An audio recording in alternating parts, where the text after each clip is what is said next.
இங்க ஈஸ்வரியுமே கோபி கிட்ட இங்க பாருடா, எப்படியாவது நீ பாக்கியாவை கல்யாணம் பண்ணிக்கணும். அதுக்கு நான் பாக்கியாவை சம்மதிக்க வைக்கிறேன் அப்படின்ற மாதிரி ஒரு வழியா அவங்க கிட்ட சம்மதம் வாங்கிடுறாங்க. அதே நேரத்துல இங்க பாக்கியா கிட்டயுமே இங்க கிச்சன்ல இருக்கும்போது லைட்டா போட்டு பாக்குறாங்க. ஆனா பாக்கியாவுமே ரொம்பவே தெளிவா இங்க பாருங்க, அப்படிலாம் இருக்கணும்னு அவசியமே கிடையாது. ஏன்னா நான் இப்பதான் ரொம்பவே ஃப்ரீடமா இருக்கேன். எந்த ஒரு காரணத்தை கொண்டோ இந்த விஷயத்துல நான் வந்து உள்ள வர்றதுக்கு எனக்கு மறுபடியுமே வந்து எனக்கு ஐடியாவே இல்லை அப்படின்ற மாதிரி அவங்களுமே ரொம்பவே தெளிவா பேசிடுறாங்க. ஆனா இது கிட்ட ஈஸ்வரி கொஞ்சம் கடுப்போடாங்கிறது எந்திச்சு போயிடுறாங்க. ஆனா அடுத்தபடியா இங்க டைரக்டா இவகிட்ட இப்படி பேசினா வேலைக்காகாது, இவகிட்ட இறங்குறதுக்கு வேற வழியா போகணும். சொல்ல போனா இவளோட பசங்களை வச்சுதான் நம்ம இதை செய்யணும்னு சொல்லிட்டு டைரக்டா எங்க கோயிலுக்கு போகும்போது செல்லியனையும் எழிலையும் கூப்பிடுறாங்க. கூப்பிட்டது மட்டும் இல்லாம அவங்க ரெண்டு பேர்கிட்டயுமே இந்த விஷயத்தை பத்தி பேச ஆரம்பிக்கிறாங்க.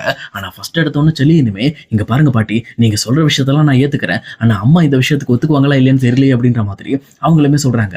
ஆனா இதை கேட்ட ஈஸ்வரியுமே, நீ கவலைப்படாத செல்லியா, கண்டிப்பா கோபி இந்த விஷயத்துல ஒத்துக்கிட்டா, அதனால எப்படியாவது உங்க அம்மாவையும் ஒத்துக்க வைக்க வேண்டியது என்னோட கடமை. சொல்லப்போனா அவகிட்ட பேசுற மாதிரி பேசினா எல்லாமே இந்த விஷயம் சரியா போயிடும் அப்படின்ற மாதிரி சொல்றாங்க. ஆனா இது கேட்டுட்டு இருக்க எழிலுக்கு சுத்தமா இந்த விஷயத்துல உடன்பாடே இல்லை. அவங்களுமே ரொம்ப கோபத்தோட, என்ன பாட்டி பேசிட்டு இருக்கீங்க, சொல்லப்போனா நீங்க உங்க இஷ்டத்துக்கு பேசிட்டு இருக்கீங்க, நீங்க சொல்ற முதல்ல எந்த ஒரு விஷயமும் நடக்காது. ஏன்னா எங்க அம்மாவை ஏமாத்தினவர் அவரை எப்படி எங்க அம்மா கல்யாணம் பண்ணிக்குவாங்க அப்படின்ற மாதிரி எழில் சொல்றாங்க. ஆனா இதை கேட்டுட்டு இருக்க ஈஸ்வரியுமே, இங்க பாரு எழில், அதெல்லாம் நீ கவலையே படாத, உங்க அம்மாவை சம்மதிக்க வேண்டியது என்னோட கடமை. அது மட்டும் இல்லாம கண்டிப்பா நான் பாக்கியாக்கும் கோபிக்கும் ரெண்டு பேருக்கும் சேர்த்து கல்யாணம் பண்ணி வைப்பேன் அப்படின்ற மாதிரி ஒரு முடிவோட இருக்காங்க.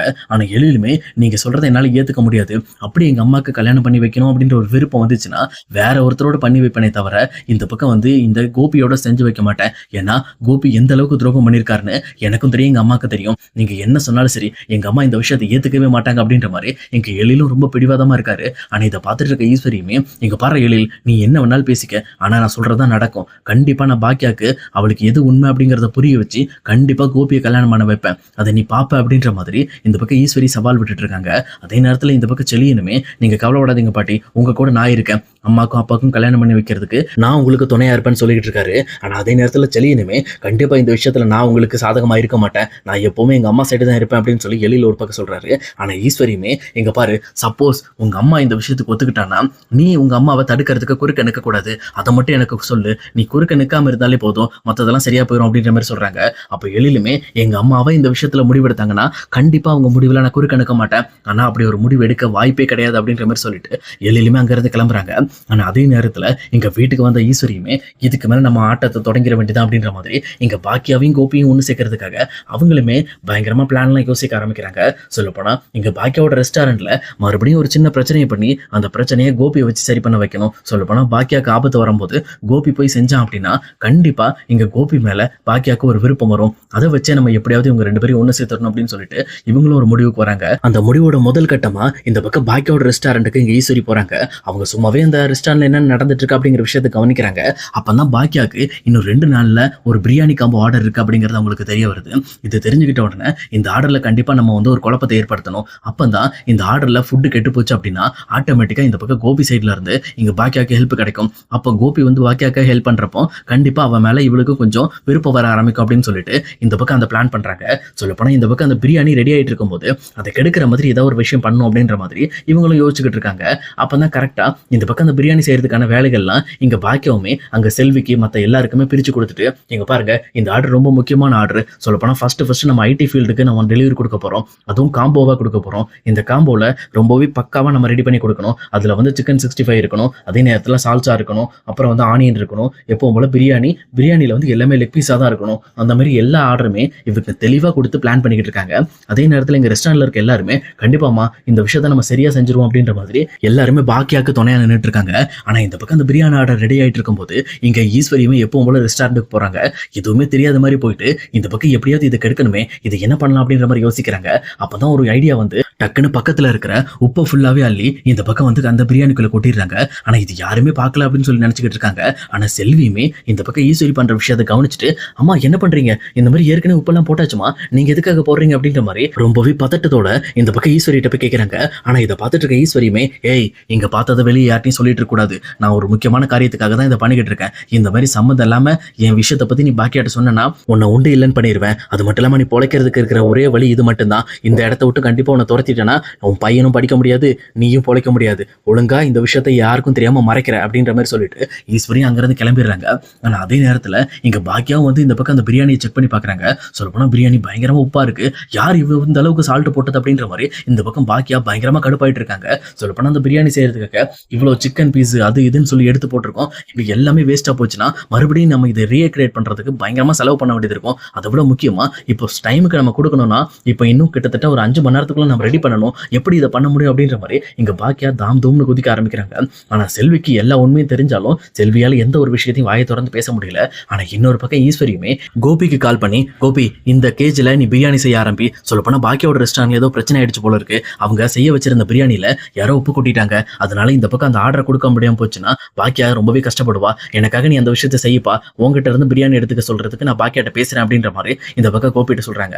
அப்போ கோபியுமே சரி நமக்கு இவ்வளவு ஹெல்ப் பண்ண பாக்கியாக்காக இந்த விஷயத்தை பண்ணணுங்கிறதுக்காக அவருமே இந்த பக்கம் வந்து பிரியாணி செஞ்சுக்கிட்டு இருக்காரு. அவரும் பக்காவா இந்த மாதிரி லெக் பீஸ் எல்லாம் போட்டு எப்படி பாக்கியா ரெடி பண்ண சொன்னாங்களோ அதே மாதிரி ரொம்பவே டேஸ்டாவே இவங்களும் ஒரு பக்கம் ரெடி பண்ணிட்டு இருக்காங்க. அப்ப கரெக்டா இங்க ஈஸ்வரி மறுபடியும் ரெஸ்டாரண்ட் போறாங்க. அங்க போனதுக்கு அப்புறம் தான் தெரியுது இங்க பாக்கியா என்ன பண்றதே தெரியாம இடிஞ்சு போய் உட்காந்துட்டு இருக்காங்க. அதே நேரத்துல செல்வி மத்த எல்லாருமே போட்டு திட்டுன்னு திட்டி தீர்த்திருக்காங்க. அப்ப கரெக்டா செல்வியுமே ஈஸ்வரி வரதை பார்த்துட்டு இதுக்கெல்லாம் காரணம் இந்த அம்மா தான், இந்த அம்மா பண்ண வேலை தான். இப்ப பாரு யாருக்கிட்டையும் நம்ம இந்த விஷயத்த சொல்ல முடியல. இந்த அம்மா வேற என்னையே மிரட்டுது, என்ன பண்றதுன்னு தெரியலையே. இது வரைக்கும் நான் அக்காவுக்கு துரோகம் பண்ணதே இல்லை. இந்த விஷயத்த மட்டும் அக்கா கிட்ட நான் சொல்லாம இருந்தேன்னா எனக்கு தான் ரொம்ப கஷ்டமா இருக்கும் அப்படின்ற மாதிரி யோசிச்சுட்டே இருக்காங்க. அதே நேரத்துல இங்க ஈஸ்வரி போயிட்டு என்னாச்சு பாக்கியா, ஏதோ பிரச்சனையா அப்படின்ற மாதிரி கேட்கறாங்க.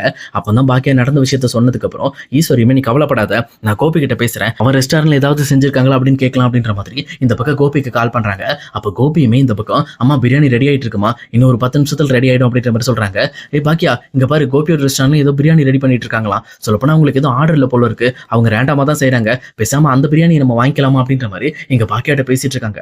ஆனா பாக்கியாவும் கோபி விஷயத்தை யோசிச்சு பார்த்துட்டு இல்ல வேண்டாம், இந்த இதை மறுபடியும் நம்ம செய்வோம், அப்படி இல்லைன்னா இந்த ஆர்டரே போனாலும் பரவாயில்ல, இந்த ஆர்டர் நான் திருப்பி கொடுத்துறேன் அப்படின்ற மாதிரி பாக்கியா முடிவுக்கு வராங்க. ஆனா இதை பார்த்துட்டு இருக்க ஈஸ்வரியுமே இங்க பாரு பாக்கியா முட்டாள்தனமா பேசிட்டு இருக்காத, நான் சொல்றதை கேளு, இந்த மாதிரி கோபியோட ரெஸ்டாரண்ட்ல இந்த மாதிரி பிரியாணி ரெடி ஆயிட்டு இருக்கு, அதை வச்சு உன்னோட ஆர்டரை சரி பண்ணிக்கலாம், மத்ததெல்லாம் அப்புறம் பேசிக்கலாம் அப்படின்ற மாதிரி சொல்றாங்க.